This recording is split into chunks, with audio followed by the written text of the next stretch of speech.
Voces del daño cerebral, un podcast de Fundación GMP con información de utilidad para personas con daño cerebral adquirido y sus familias.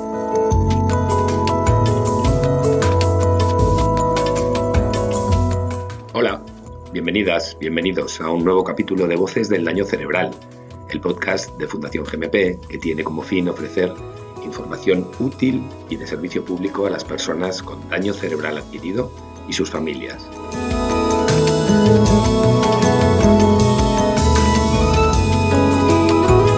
En cuestiones relacionadas con el daño cerebral, como en casi todo en nuestro país, el mero hecho de nacer o de residir en esta o en aquella comunidad autónoma o ciudad puede provocar que la persona en cuestión sea víctima de desigualdades que condicionen, y mucho, su futuro.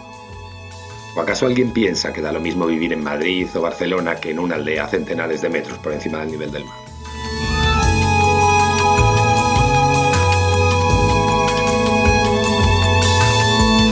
Recursos sociosanitarios, redes de comunicación y transporte, movimiento asociativo, presupuesto, todo, absolutamente todo está íntimamente relacionado con lo geográfico. La ecuación es clara: a mayor número de habitantes, mayores medios para cubrir necesidades.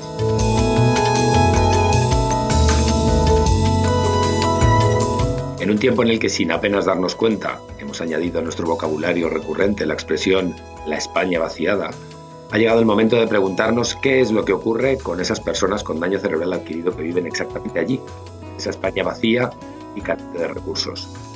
Y lo vamos a hacer de la mano de Begoña Hermida Val, directora de FEGADACE, Federación Gallega de Daño Cerebral. ¿Qué tal, Begoña? ¿Cómo estás? Hola, ¿qué tal? Muy bien, ¿y tú? Muy bien, muy bien. Preparados para hablar del daño cerebral en el mundo rural, que era un tema que nos apetecía tratar también desde hace tiempo, porque bueno, ahora que tanto se habla de la España vaciada y de los entornos rurales, muchas veces es inevitable hacerse la pregunta, ¿no? ¿Qué ocurre con las personas con daño cerebral que viven en entornos rurales y que obviamente no tienen un acceso a los recursos tan ágil, digamos, por decirlo de alguna manera, sí. como la gente que vive en entornos urbanos, ¿verdad? Yo te quería preguntar, según el estudio sobre personas con daño cerebral adquirido en el medio rural que acaba de publicar FEDACE, la Federación Española de Daño Cerebral, hace apenas unas semanas, en el estudio refleja que un 23% de las personas con daño cerebral vive en municipios de menos de 10.000 habitantes, es decir, en zonas rurales, muy rurales. A modo de introducción, ¿cuál es la realidad de este tipo de población frente a las personas en la misma situación que viven en entornos urbanos, como decíamos hace un momento?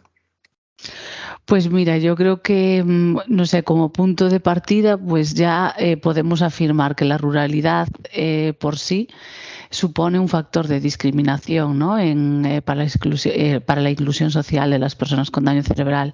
Al final, el vivir en entornos rurales en los que la falta de recursos especializados y también no solo de los recursos de atención, sino de lo que es la información sobre qué es el daño cerebral, sus secuelas, especialmente aquellas de carácter invisible, pues esa falta de información, de apoyo, de asesoramiento, pues es también otro elemento que destaca, ¿no? en las zonas rurales.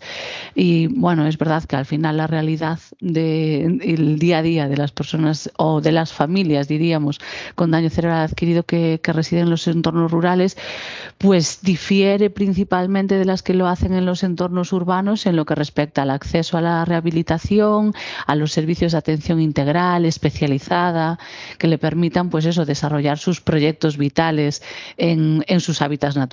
Porque es verdad que si yo resido en un entorno urbano, bueno, pues no tiene por qué ser una gran ciudad, pero sí que en una ciudad, pues como puede ser Santiago en este caso, ¿no? Ya que estamos hablando desde Santiago, que es una ciudad de 90.000, 100.000 habitantes y en la que tienes todos los servicios sociales, sanitarios, que pueden funcionar más o menos ágilmente, ¿no? Pero que por lo menos sí que tienes la oportunidad de acceder a ellos y de tener un apoyo, además, no solo desde el punto de vista de la administración, sino también también desde el punto de vista de movimientos asociativos, como puede ser el del daño cerebral.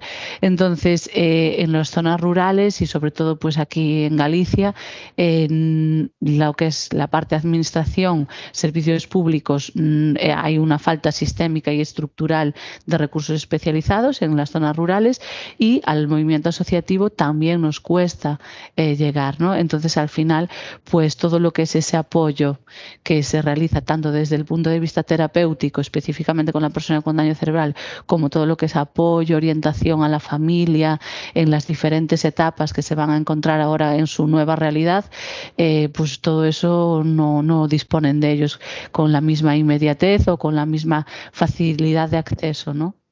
Por lo que hemos podido comprobar también, así de primera mano y consultando este estudio sobre personas con DCA en entornos rurales que comentábamos hace un rato, los desplazamientos de los usuarios, el tema del transporte de los usuarios y las usuarias a centros de día o a servicios de rehabilitación son uno de los problemas más acuciantes con los que se encuentra el colectivo de personas con daño cerebral que viven en entornos rurales.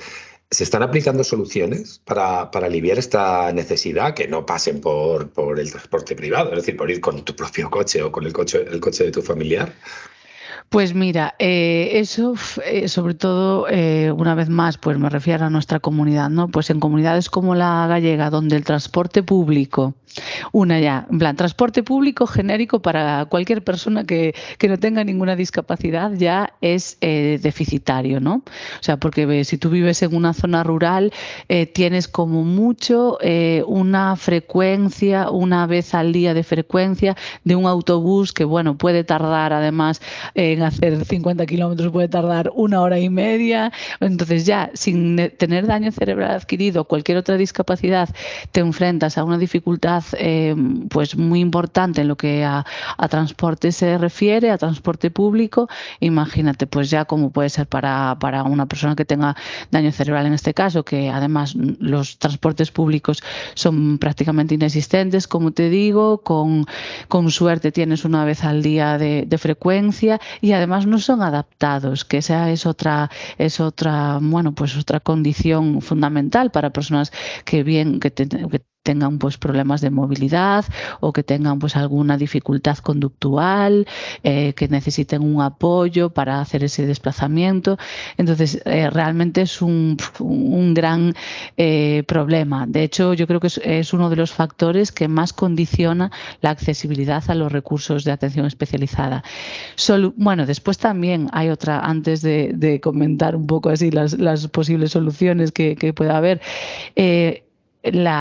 En el caso de que una persona, una familia pueda disponer de un vehículo propio, para poder acercar a su familiar a un centro especializado, a un centro de día o a nivel de atención ambulatoria, pues aunque si eso pasase, el gran desembolso económico que supone para las familias es también muchas veces inasumible, porque no hace más que agravar pues lo que también podemos considerar una secuela del daño cerebral adquirido, que es el empobrecimiento familiar derivado, por un lado, de la reducción de ingresos tras el daño cerebral, porque, como sabes, el daño cerebral se suele producir en personas que están en edad adulta, que suelen ser una fuente de ingresos de la familia.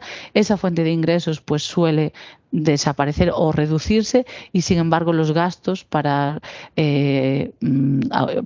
dar atención a sus necesidades pues no hacen más que aumentar, ¿no? Entonces, al final, tampoco es muy asumible para una persona, aunque tenga una familia, aunque tenga un vehículo propio, poder hacer esos desplazamientos.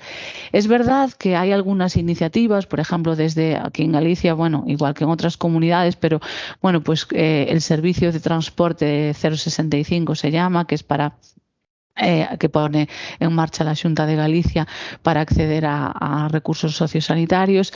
Existe, pero es muy difícil acceder a ellos, porque sobre todo para las zonas más rurales, las personas, bueno, pues es que al final no pueden, como suelen ser prestados por empresas subcontratadas con la administración, pues establecen rutas que son relativamente fáciles de hacer, de gestionar, y eso al final continúa dejando fuera del circuito a las personas que más ruralizadas, por así decir, están, ¿no? Entonces, esa es una iniciativa, posible solución que existe, pero es ineficiente, no da cobertura a todo, ¿no? Después están también pues las iniciativas del transporte, que las propias asociaciones que, en este caso, que pueden conformar FEGADACE, tienen sus servicios de transporte adaptado. Y ¿qué pasa? Que nos enfrentamos un poquito a lo mismo, porque al final no pueden ir un poco más allá de lo que son los entornos, o sea, los ayuntamientos que sean rurales, pero que aún así que sean cercanos a los núcleos urbanos. Entonces seguimos dejando pues más descubiertos los lugares de mayor ruralidad. Es verdad que nosotros pues hemos empezado, por ejemplo, a través de los fondos de IRPF, de los que vienen a través de las convocatorias a cargo del 07, pues bueno, hemos empezado a presentar programas que faciliten, que cubran gastos de desplazamiento para algún familiar, pues que les pueda pagar los desplazamientos, un poquito esas iniciativas, sí que, o a través de taxis o algún proveedor de transporte que pueda haber en la zona rural. Pero bueno, eso no dan la respuesta real, ¿no? La respuesta necesaria. Y muchas veces también pues personas que ya te digo, que pueden pues estar a 1 hora, 1 hora y cuarto, 1 hora y media, al final si se tienen que desplazar para venir al centro de día, pues se pasan a lo mejor 2 horas y media en el transporte. Entonces, ¿hasta qué punto eso realmente es bueno también, ¿no? Para la persona, estar tanto tiempo en el transporte. Entonces sí, hay algunas soluciones, se van aplicando algunas soluciones, pero lo del transporte es una barrera difícil de solucionar, por así decir. También nos hemos encontrado con que el acceso al medio físico es otro de los grandes problemas, sobre todo en las zonas rurales donde, bueno, pues muchas veces las viviendas son unifamiliares, son viviendas de construcción más antigua, tienen escaleras, tienen puertas demasiado estrechas. ¿Cómo resuelve este tema una familia que no disponga de una economía lo suficientemente desahogada como para poder meterse en una reforma integral de la casa? Pues sí, lo de las barreras físicas al final es algo que realmente ya no solo en personas con daño cerebral, sino con personas con cualquier tipo de dificultad de movilidad, condiciona totalmente la autonomía y la calidad de vida de ellas, ¿no? Entonces, en las zonas rurales, como tú decías, al final las viviendas han sido diseñadas bueno, hay muchas que son muy antiguas, no han sido diseñadas pensando en la accesibilidad, ya no solo, porque al final yo creo que lo comentas también muchas veces, ya no solo a nivel profesional, sino a nivel personal, cuando te pones a hacer una reforma o incluso cuando alquilas o compras una vivienda, no piensas en lo que puedas necesitar. Y dices, bueno, ahora no pasa nada, que tengo escaleras y no pasa nada, porque ya, pero es que te rompes un pie, ya, solo pensando en eso y dices, sí que hay que pensar en la medida de lo posible en que todo sea lo más accesible posible, ¿no? ¿Qué pasa? Que en las ciudades es verdad que también nos encontramos con un problema de barreras físicas muy importantes, que hay personas que están en sus viviendas, que viven en un séptimo o yo qué sé, o sea, pongo una exageración, pero sí, que viven en un tercero o en un cuarto sin ascensor y que están encarceladas en sus casas realmente porque no pueden salir. Pero en los entornos rurales, aunque si bien es cierto que muchas viviendas son pues de planta baja o de primera planta, pues bueno, te encuentras con escaleras, te encuentras también que las puertas, los baños, todo lo que son las estancias no tienen, pues tienen un montón de barreras ya de por sí, no son anchas, pues no tienen las medidas adecuadas. Y bueno, la encuesta de edad, la encuesta de discapacidad, autonomía personal y situaciones de dependencia, la última del 2020, pues nos decía que el 53% de las personas con DCA que viven en las zonas rurales tienen dificultades para desarrollarse con normalidad en su vivienda. Y no solo en su vivienda, sino que un entorno al 50%, 52%, también tienen dificultad para hacerlo en los edificios públicos, ¿no?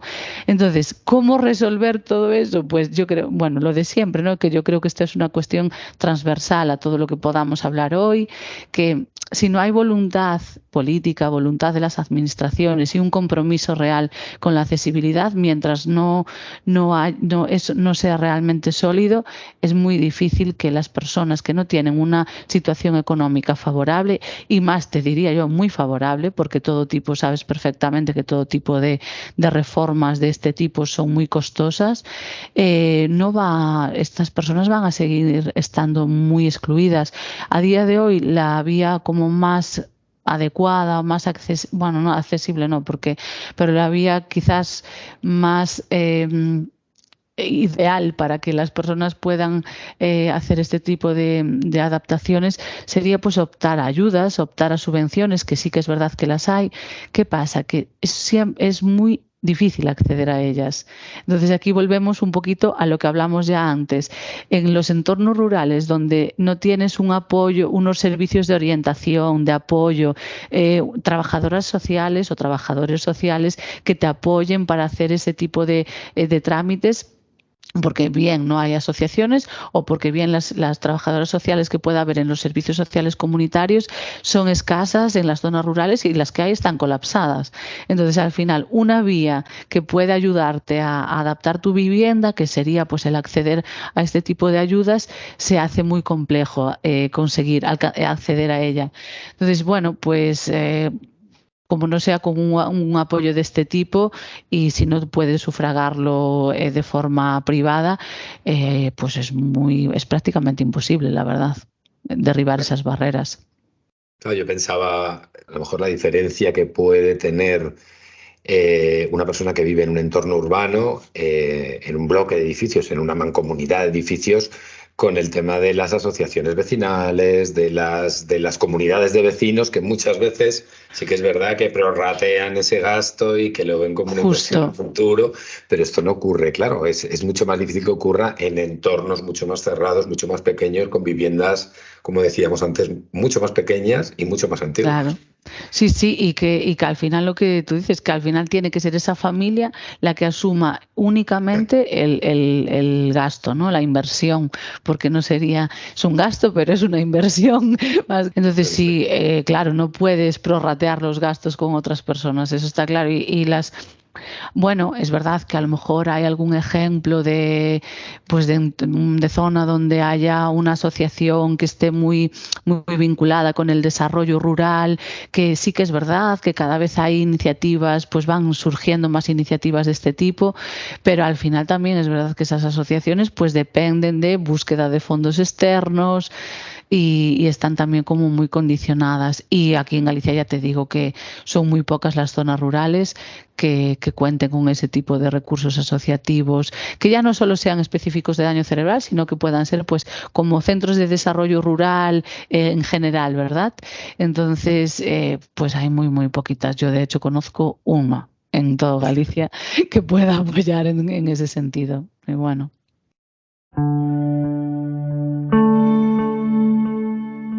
Mi nombre es Juan y atiendo a mi madre, que ha sufrido un ictus hace 4 años y tiene daño cerebral adquirido. Vivimos en una aldea en el interior de la provincia de A Coruña.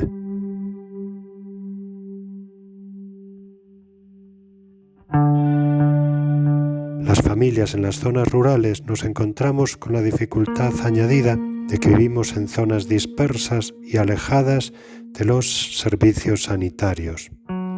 Muchas veces tenemos que hacer desplazamientos dificultosos en los que dependemos del vehículo privado porque no tenemos transporte público.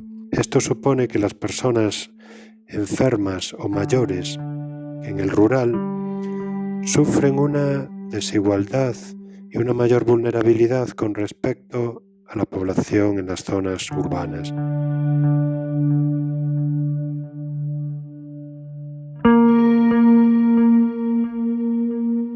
Pedimos que se sostengan los servicios de calidad en las zonas rurales y que se facilite el transporte público y sanitario a las personas dependientes del rural. de forma que éstas no tengan que depender de su dinero para obtener una atención sanitaria de calidad.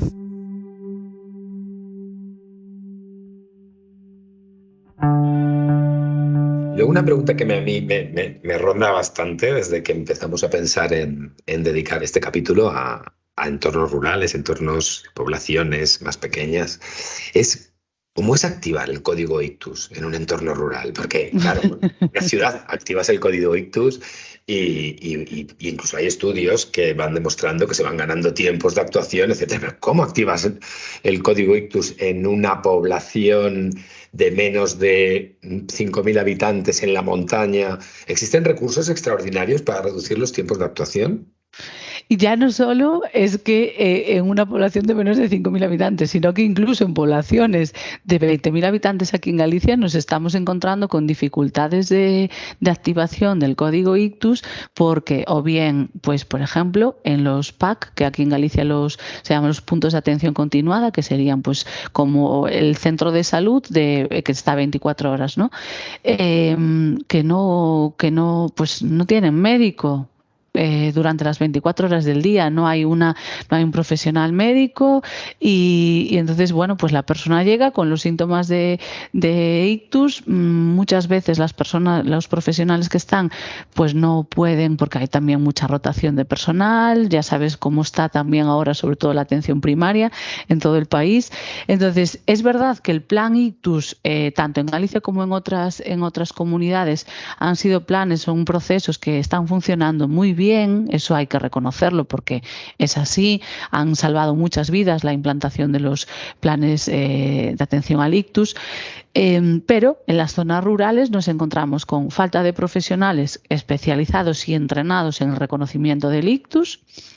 Nos encontramos con una desinformación general de la población porque hacen falta más campañas informativas sobre cómo reconocer los síntomas de ictus, sobre cómo actuar, a dónde llamar, cómo eso. Y también está la falta de ambulancias medicalizadas, la insuficiencia, por así decir, de ambulancias medicalizadas que hagan que esa persona pueda llegar a un hospital donde le vayan a hacer las acciones de urgencia que todo ictus necesita.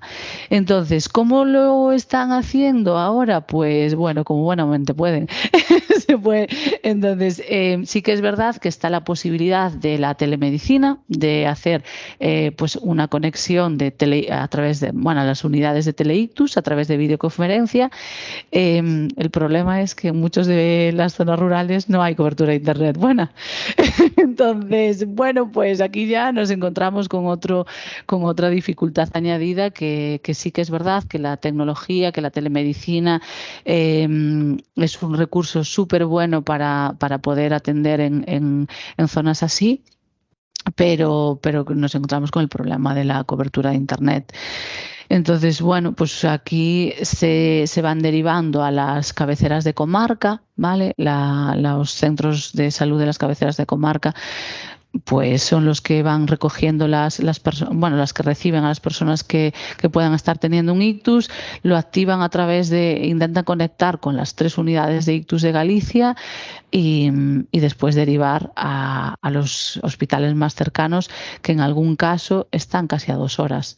Entonces, al final, como tú bien decías, el ictus, que es un evento médico tiempo dependiente, pues está bastante condicionada lo que es la atención temprana y que se resuelva con éxito, porque todos los ictus tienen que pasar por un servicio de urgencias y ser atendidos por una profesional de la neurología que esté entrenada, y desde que se produce hasta que llega al recurso pues pueden pasar. Bueno, nosotros tenemos, un montón de casos que pues al día siguiente o con suerte, ¿sabes? En plan en 12 horas. Entonces es muy complejo, pero bueno, es verdad que ha mejorado, como decía, ha mejorado exponencialmente la puesta en marcha de los planes y los códigos ictus.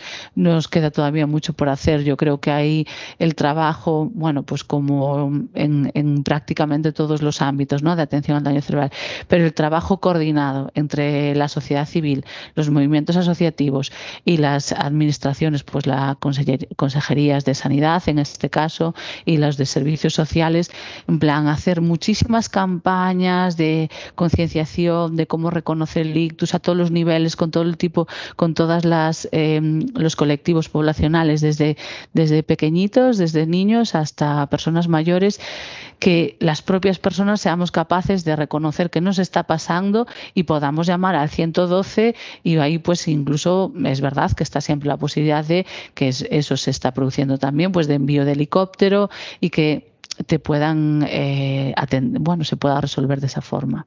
También hablabas de la importancia de la atención primaria, ¿no? De esa primera barrera de control, por decirlo de alguna manera.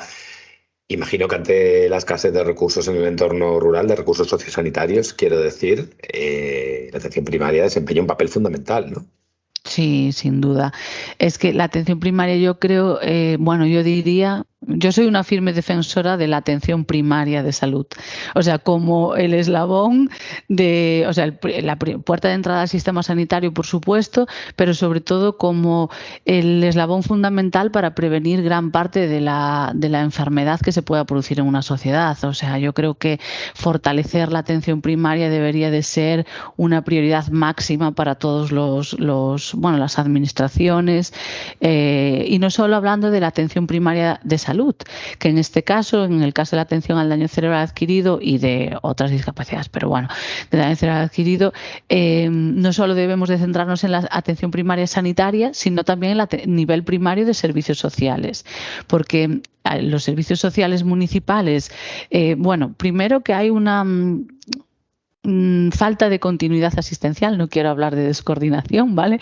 Pero que hay una falta de continuidad asistencial, pues desde cuando una persona sale con un daño cerebral del entorno sanitario, del entorno hospitalario, es dada de alta en el entorno hospitalario y entonces ya tiene que transitar al nivel social, al nivel, de atención primaria, bien a nivel sanitario y bien a nivel servicios sociales comunitarios, porque van a ser los servicios que tengan que darle apoyo en todo lo que es trámites, orientación para ayudas, para acceder a diferentes recursos de atención, para valorar su nivel de discapacidad, para valorar su situación de dependencia, todos estos trámites que vosotros conocéis muy bien porque ya se han hablado muchas veces en este programa, ¿no? Pero ¿qué pasa? Que nos encontramos, pues lo que hablábamos antes, estamos en una situación de cierto colapso a nivel de atención primaria. Entonces, claro, también muchas veces cuando nosotros tenemos contacto, que sí que desde FEGADACE y yo creo que desde el movimiento asociativo a nivel estatal se hace, contactas, estableces alianza con el nivel sanitario y el nivel social a nivel primario, ¿no? Para hacer actividades conjuntas. Te dicen, es que no tenemos tiempo de hacer promoción de la salud, de concienciar a las personas, de hacer sensibilización e información sobre los recursos de atención, sobre las necesidades de atención. Entonces, al final, lo que está pasando es que desde el movimiento asociativo pues hacemos como un refuerzo muy importante a esos equipos de atención primaria, bien a nivel sanitario, bien a nivel social, para apoyarles en lo que son pues las actividades de atención a nivel, pues en el domicilio o en el entorno comunitario, y de atención terapéutica me refería, y también pues todo lo que es formación con las familias para que puedan ser lo más autónomas posibles en su situación, en su nueva situación, ¿no? Tras el daño cerebral.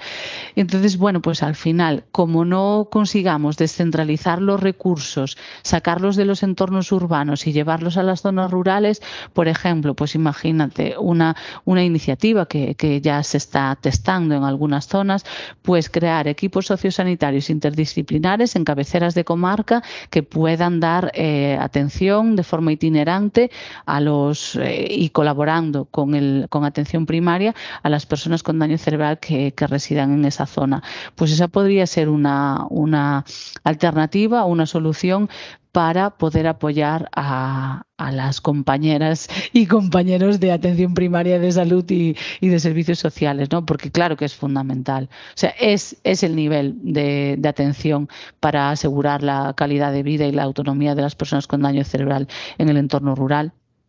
Entonces tenemos que conseguir coordinarnos como sea y hacerlo lo máximo posible, porque aquí en Galicia, por ejemplo, pues más del 75% de la población reside en zonas rurales. Porque claro, todo esto que nos planteamos nos lo estamos planteando para un daño cerebral, como decías antes, de una población adulta, pero ¿qué pasa, Claro. ¿qué pasa cuando hablamos de daño cerebral infantil en el entorno rural? O sea, aquí ya la complicación ya... Aquí ya la complicación es máxima, porque es verdad que, o sea, claramente la infancia, pues igual que el género puede ser, son determinantes, son condicionantes que ponen a las personas en una situación de mayor vulnerabilidad y también en el medio rural. Ya pasa en general y en el medio rural mucho más. Además, bueno, pues revisando un poco así la literatura, pues también te dice que la infancia generalmente pues corre un riesgo mayor de sufrir lesiones peligrosas, pues en comparación con zonas urbanas, pues a lo mejor por el tipo de contexto en el que reside, pero sobre todo la mayor dificultad es que pues por todo lo que llevamos hablando, los retrasos en el servicio debido a mayores tiempos de transporte, a un menor acceso a profesionales de medicina que estén especializadas para tratar adecuadamente esas situaciones.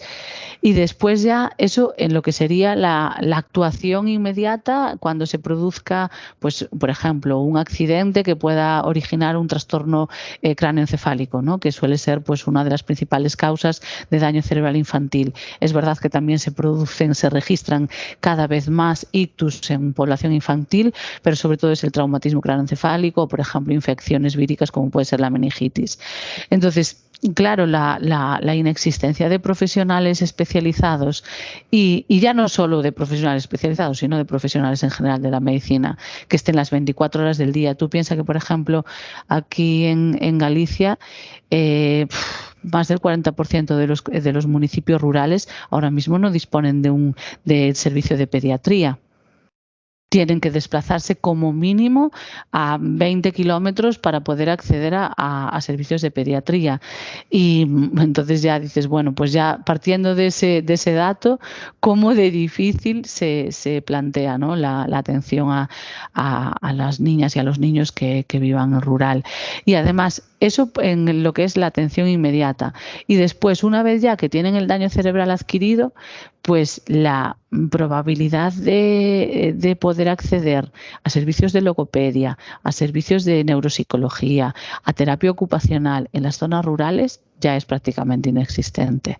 Y las que hay son profesionales privadas.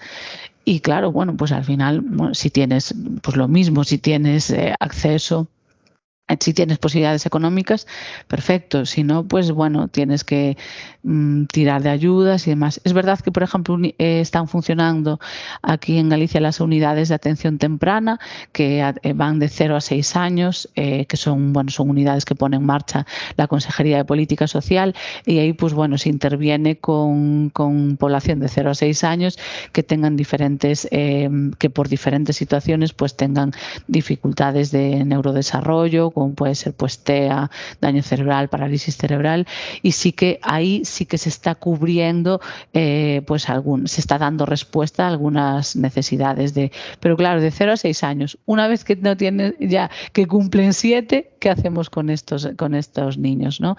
Entonces, bueno, también hay que decir que, por ejemplo, a nivel del movimiento asociativo, daño cerebral infantil en Galicia, no tampoco estamos haciendo una atención descentralizada. Tenemos una de las 5 asociaciones que conforman FEGADACE, que en este caso es Sarela en Santiago, sí que tiene programas de atención a DCA infantil, está atendiendo pues un grupo de niños, pero es en Santiago. Y claro, pues a nivel rural yo ya se complica, bueno, todo lo que estamos hablando.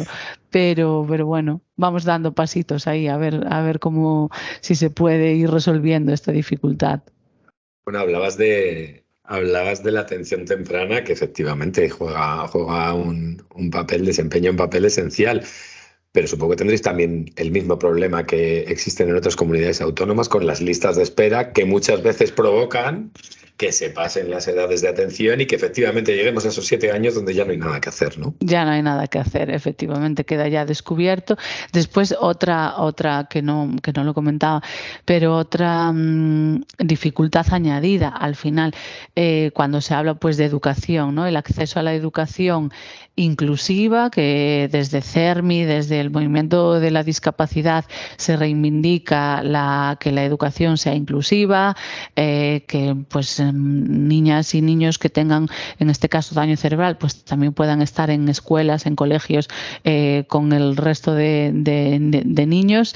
¿Qué pasa? Pues al final la dotación de profesores o de personal pedagógico que también esté especializado en la atención a niños con necesidades especiales, como pueden ser las derivadas de un daño cerebral adquirida, pues en las zonas rurales tampoco suelen dotarse, no se suelen destinar personas que estén entrenadas a nivel educativo. Entonces, al final ya es la atención sociosanitaria, la atención sanitaria a nivel de rehabilitación, la atención social y la atención educativa, con lo cual tienes ahí las tres patas fundamentales, ¿no?, en el desarrollo de una persona que no están que están descubiertas, que no están cubiertas en las zonas rurales o que están cubiertas de forma incompleta. Y dadas estas 3 patas, estos 3 fuegos por apagar que tenéis en las zonas rurales, y antes lo mencionabas tú, imagino que el movimiento asociativo también desempeña un papel fundamental, ¿no? ¿Cómo es vuestro trabajo? ¿Cómo es el trabajo de las asociaciones en estos entornos, en el día a día? Pues mira, desde las asociaciones, yo creo que desde que han nacido, ¿no?, ya hace décadas, hay algunas que tienen ya más de 25 años en toda España. En Galicia las primeras nacieron en el 2000, o sea, también 23, pues que llevan décadas en plan siendo creativas, flexibles, intentando adaptarse muchas veces más allá de las posibilidades, ¿no?, que tienen posibilidades económicas, pues un poco tirando de tiempo, de mucho compromiso personal y profesional de quien conforma, de las profesionales y las familias que conforman el movimiento asociativo. Entonces, pues estás siempre ideando qué tipo de programas de intervención comunitaria puedes puedes sacar de los entornos urbanos, pues programas de intervención comunitaria, tanto desde el punto de vista terapéutico como orientación laboral, como de inclusión social en general, programas de ocio, programas también, bueno, de actividades básicas de la vida diaria, de cómo poder apoyar a las personas y a las familias en ese ámbito, ¿no?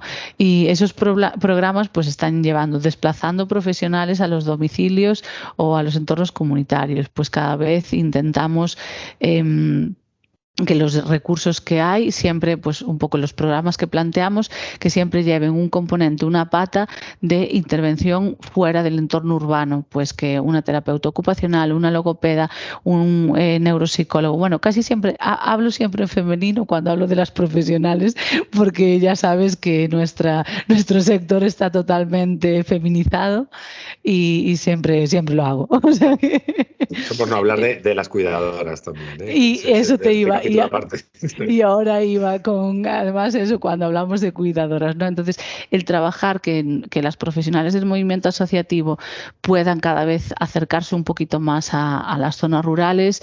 Ya te digo, ahora también es verdad que podemos combinar, pues algunas terapias se pueden hacer de forma telemática, entonces también se intenta trabajar con las familias pues para capacitación digital, que esa es otra gran tarea pendiente, porque sí, hablamos de telemedicina, de teleterapia, pero muchas de las personas no tienen o bien acceso a tecnologías digitales por temas económicos o muchas veces por temas de desconocimiento, que no sabemos, o sea, al final también la edad, sabes que las personas con daño cerebral también muchas personas son mayores y sus cuidadoras son también personas mayores, entonces al final aquí también entra en juego la capacitación digital, ¿no? Entonces sí que es verdad que podemos combinar ahora cada vez más la la teleterapia, la teleatención con lo que es la atención presencial. Entonces, por ejemplo, a nivel de psicología, pues se pueden hacer algunas sesiones ya de forma telemática. Y entonces, bueno, pues estamos trabajando un poquito de esa forma, intentando que recursos que conseguimos, recursos que tenemos, pues destinarlos a esta forma de descentralizar, hacer equipos itinerantes que puedan ir a zonas más alejadas, pero al final, mientras no consigamos que tener asociaciones en las zonas rurales, es muy complicado que desde capitales de provincia o desde las capitales autonómicas, porque son programas muy costosos. Entonces, claro, porque desplazar a 2, 3 profesionales 2, 3 días por semana a lugares, pues que imagínate que pueden estar pues 1 hora y media de ida, 1 hora y media de vuelta, intervenir, los costes de desplazamiento, o sea, al final son formas de intervención muy costosas. Sí que nosotros en Galicia desde hace pues 2 añitos lo tenemos como muy presente y estamos siempre en todos los proyectos intentando descentralizar lo máximo posible. Pero sería ideal conseguir el máximo número de asociaciones que por lo menos estuviesen en cabeceras de comarca, o también intentar explorar pues vías de colaboración con otras asociaciones que atienden a otras personas con otras discapacidades para utilización de espacios conjuntos y un poquito por esa vía, ¿no? Para ser lo más eficientes posible. Y aquí, sin duda, si no conseguimos lo mismo de siempre, ¿no? O sea, lo que dije ya varias veces, que un apoyo real por parte de las administraciones, que también, porque sí, es verdad que en ahora, en las agendas políticas, en las agendas mediáticas, ¿no? Se habla mucho de promover la vida en las zonas rurales, de que la España vaciada no esté vaciada y se vuelva a recuperar, pero al final sí que es verdad que en el papel el papel lo aguanta todo muchas veces, ¿no? Y se suele decir, pero a la hora de implantar esas acciones en el terreno es muy difícil y bueno, se plantean pues iniciativas como por ejemplo puede ser llevar los cuidados desde la administración, me refiero. Pues aquí hay un programa en Galicia que se llama, bueno, que lo que busca lleva una logopedia, una podóloga, una audióloga y un psicólogo, que va 1 vez o 2 veces al año a un ayuntamiento a hacer pues valoraciones neuropsicológicas, pero que después, si no hay una continuidad, eso al final no es aproximar los servicios a las zonas rurales, porque estás detectando una necesidad, estás haciendo una intervención al año y qué pasa el resto del año con esa persona, ¿no? Entonces yo creo que el gran reto es conseguir que esos programas sean sostenidos y sostenibles también. Entonces ahí es un poco, bueno, pues a ver, que tenemos que entre todos ver cómo lo hacemos.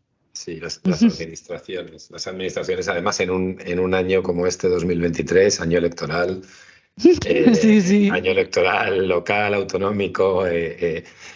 Yo tengo una pregunta en este sentido. ¿Tú crees que las necesidades de las personas con daño cerebral adquirido que viven en el medio rural son una prioridad para las administraciones locales? Casi me lo has respondido. Yo creo, te lo iba a decir. Yo creo que con todo lo que ya hemos dicho, yo creo que sí. He respondido. Pero claro, en el entorno rural sí que es verdad que hay figuras, pues ya no los ayuntamientos, pero sí las mancomunidades, los cabildos, ¿no? En el caso de las islas. No sé, uno tiende a pensar que muchas veces las organizaciones, cuanto más pequeñas, más agilidad tienen a la hora de actuar, ¿no? Entonces, y más cercanas están a la realidad. Exactamente, hay una cercanía, sí. ¿No? Un ayuntamiento es desde luego mucho más cercano que un gobierno autonómico y que un gobierno central, ¿no? A las necesidades, o por lo menos así lo parece, ¿no? A las necesidades, al día a día de las personas, ¿no? Entonces, ¿tú crees que para este tipo de pequeñas organizaciones de la administración, este tipo de necesidades de personas con daño cerebral adquirido, que es un porcentaje en muchas ocasiones alto de la población, son prioritarias?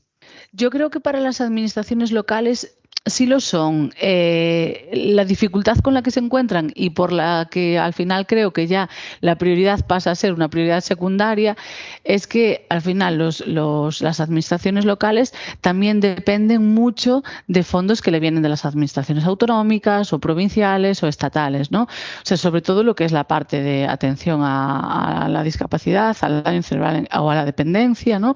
Entonces, al final, como que si no hay agilidad en la permeabilidad de los recursos hasta el nivel local, aunque para ellas sean prioridad y puedan hacer iniciativas, que sí que es más fácil para nosotros, es más fácil siempre coordinar una acción con una administración pequeñita, con un ayuntamiento o con una, pues por ejemplo, con una diputación también a lo mejor, pero sobre todo con los ayuntamientos o con asociaciones pues locales también. Bueno, ya con asociaciones locales es todavía más fácil que con una administración, aunque sea pequeñita.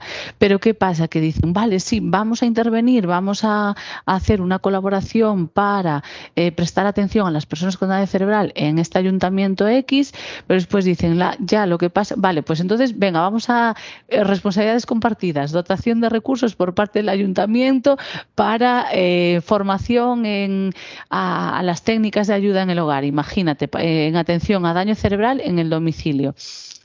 Y ya te dicen, si tienen que poner recursos, pues dicen, es que de los recursos propios del ayuntamiento no puedo poner, entonces tengo que esperar a que me lleguen los recursos de dependencia, que no sé qué, y entonces eso ya se empieza a dilatar y sí que es una prioridad, pero la dificultad es siempre la burocracia extrema que hay, porque es que es así, para que los recursos permeen y lleguen al nivel, a terreno, por así decir, ¿no? Al nivel de atención básica. Entonces, bueno, sí que son prioridades, pero la dificultad es poner en marcha las medidas y las soluciones para atender esa prioridad. Bueno, muchas veces hay que fiarse de lo que decíamos al principio, ¿no? De que sea un año electoral y mira, igual nos cae el reintegro. Igual sí. Sería algo así. Oye, Begoña, volvemos al estudio que mencionábamos al principio de la entrevista, este estudio que ha publicado la Federación Española del Daño Cerebral Adquirido, FEDACE, sobre las personas con DCA en el medio rural. Yo me lo he leído bastante en profundidad para preparar este capítulo y uno de los datos que me ha llamado la atención es que Galicia es una de las comunidades autónomas con uno de los mayores índices de personas con daño cerebral en el medio rural. Y lo es junto con Castilla-La Mancha, Castilla y León y Andalucía, que son tres de las comunidades, por no decir las más grandes del Estado español. Sin embargo, Galicia no es una comunidad tan grande en comparación con estas otras tres. ¿Cuál crees que es el motivo? Bueno, pues yo no sé, yo creo que puede haber como tres factores, o sea, tres elementos determinantes, ¿no? Pues la población envejecida en Galicia, que bueno, ya sabes también que es verdad, o sea, el ictus, que es la principal causa de daño cerebral adquirido, suele darse, aunque es verdad que la tendencia ya no es tanto en los últimos años, pero suele darse en población mayor de 60 años, 65. Galicia es una de las comunidades más envejecidas de España, esa podría ser una de las razones. Otro, Galicia es la segunda comunidad española en prevalencia de daño cerebral adquirido, por detrás de Asturias. Entonces, también puede influir el hecho de que sea la segunda comunidad en prevalencia en daño cerebral adquirido, podría ser otro de los factores. Y, por supuesto, el carácter, que ya lo decíamos antes, eminentemente rural de nuestra comunidad, que más del 75% del territorio es rural. Yo creo que podrían ser motivos principales, ¿no? O sea, y las personas mayores que siguen viviendo también en las zonas rurales. Aquí es verdad que la estructura familiar pues sigue, bueno, las personas, aunque haya, por ejemplo, un entorno residencial, aquí hay, por ejemplo, la provincia de Orense, es una provincia que hasta en ayuntamientos muy, muy pequeñitos dispone de recursos residenciales, de una residencia para personas mayores, y esas residencias al final pues hay población que no es de ese ayuntamiento, que está residiendo allí por, bueno, temas de movilidad, porque no haya plazas en un entorno donde vivían ellos, que a lo mejor era un entorno más semiurbano, así. Entonces, bueno, pues pues el hecho de que haya más población envejecida, de que la población siga viviendo en las zonas rurales, sobre todo las personas mayores, porque la población joven en las zonas rurales, bueno, cada vez hay menos, ¿no? Aunque sí que es verdad que últimamente parece que en algunas zonas, pues algunas personas vuelven al rural, pero no, bueno, sobre todo es la población envejecida, que es la que más daño cerebral adquirido presenta. No sé, creo que podrían ser esos factores. Claro, ¿no? De repente cuando vi el dato me daba por pensar en factores de riesgo. Digo, no sé, la alimentación, ¿no? O no sé. Podría ser también. Claro, no sé. Fíjate que a lo mejor es una tontería, lo que voy a decir, pero sí que es verdad que en lugares más del norte, donde hace más frío, se tiende a combatir las inclemencias meteorológicas con alimentaciones más ricas en grasas. No lo sé, de repente me llamó tanto la atención que me dio para un rato de reflexión sobre el tema y por eso te quería hacer esta pregunta. Claro, yo sí que pensando, tampoco es verdad que lo pensé como que un posible factor de riesgo, los hábitos de vida, pero es que como es algo que tampoco lo tengo realmente constatado, por eso no me atrevo a decirlo, ¿sabes? Porque sí que me gusta pues un poco decir en base a datos o a factores que creo que sí que tienen un peso, bueno, que sí que pueden ser muy determinantes. Lo de los hábitos de alimentación podría ser también, pero bueno, no me voy, ahí no me voy a mojar. No. Pero ya por último, ya para terminar, porque llevamos casi una hora hablando y bueno, cuando esto suele ocurrir, ¿eh? Cuando el tema es interesante, sí, ¿no? se pasan los minutos, vamos, que no se da uno ni cuenta. Ha salido en varias ocasiones de esta entrevista el tema de la telemedicina. ¿Tú cómo ves el futuro de los modelos de atención al daño cerebral en los entornos rurales? ¿Tú crees que influirán este tipo de adelantos tecnológicos, la telemedicina, la cirugía a distancia, las infraestructuras, las nuevas infraestructuras? ¿Crees que todo esto podría influir en mejorar las cosas? Yo creo que por supuesto, los adelantos tecnológicos como la telemedicina, las teleterapias, lo que ya hablábamos un poquito, influirán y están influyendo positivamente, eso sin duda. Pero al final es como todo, ¿no? Que realmente todos los actores sociales, todos los actores implicados en poner en marcha esos adelantos tecnológicos o esas soluciones, los utilicemos adecuadamente, ¿no? O sea, que tengamos acceso a ellos, pero después también el uso adecuado. Por ejemplo, cuando llegó la pandemia a nuestras vidas, la pandemia por COVID-19, se empezó, desde algunas administraciones, se empezó a hablar de vamos a implantar la telemedicina como una solución para agilizar la atención y tal. Y se llamaba telemedicina a la atención telefónica por parte de algunas administraciones. Entonces era como, bueno, vamos a ver, no. Una cosa es la atención telefónica y otra es la telemedicina realmente, pues como tú decías, pues que te puedan asistir a través de videoconferencia para hacer una técnica, pues una técnica básica de cirugía, que puedas tener una persona especializada que te esté guiando, que te esté diciendo cómo hacer. Para eso tenemos que asegurar que también todas las zonas rurales dispongan de los materiales adecuados para poder poner en marcha, poder realizar pues esas técnicas. Lo mismo que decíamos antes, tenemos que asegurar que haya un acceso universal a Internet, que eso no es así. Es que claro, muchas veces cuando cuando hablo con compañeras de Madrid, por ejemplo, que es verdad que en zonas rurales de la Comunidad de Madrid también hay dificultades de línea, ¿no? De Internet. Pero es que aquí a veces, o sea, en las ciudades, en alguna zona, en los cascos históricos de nuestras ciudades en Galicia, tenemos dificultades de Internet. Entonces aquí sí que es verdad que es una barrera muy, muy importante que yo creo que estamos en un momento muy bueno, pues con la llegada de todos los fondos europeos que sabemos que están llegando y muchos muy orientados a esta acción, ¿no? Con estos objetivos de reducir la brecha digital, de hacer que realmente el acceso a la tecnología de la información y la comunicación sea universal. Si conseguimos eso, aplicar bien esos fondos, que las administraciones centren bien y se enfoquen bien en las prioridades y tener en cuenta el entorno rural, yo creo que, por supuesto, nos va a ayudar un montón los adelantos tecnológicos en este sentido. Después también creo que los modelos, como hablábamos antes un poquito, ¿no? El futuro del modelo de atención en entornos rurales, pues también, además de aplicar la tecnología, pasa por algo que es mucho menos tecnológico, que es dotar de recursos humanos suficientes y especializados también en los entornos rurales. Para eso, pues hay que, pues las administraciones tienen que crear formas de atraer a los profesionales para que trabajen en esos entornos. Pues no.